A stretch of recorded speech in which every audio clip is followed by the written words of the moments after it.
Hello বন্ধুরা, কেমন আছো সবাই? এবছর পঞ্চমী দুদিনে পড়ায় সরস্বতী পুজোর আনন্দটা দুদিন করা গেল।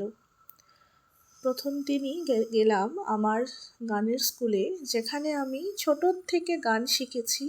সেখানে মাকে প্রণাম করে প্রসাদ খেয়ে তারপর আমার দুই ছেলে এবং মন্টিকে নিয়ে গেলাম আমার বাবার ব্যাংকে। সেখানে প্রসাদ খেয়ে বাড়ি ফিরে এলাম। পরের দিন সকাল সকাল আমার দুই ছেলেকে নিয়ে গেলাম আমার ছেলেদের স্কুলে। সেখানে আমি আমার ছেলেরা মাকে অঞ্জলি নিবেদন করলাম।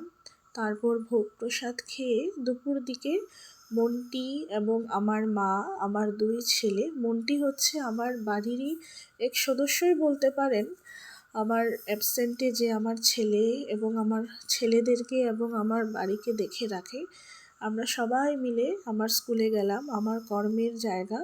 সেখানে গিয়ে খুব আনন্দ করলাম, আমার ছাত্র ছাত্রীদের সাথে সময় কাটালাম, আমার কলিগদের সাথে অনেক সুন্দর সময় কাটালাম। তারপর আমরা সবাই মিলে ভোগ প্রসাদ খেয়ে আনন্দ করলাম, অনেক ফটো তুললাম। তারপর আমার ছেলেরাও অনেক আনন্দ করলো।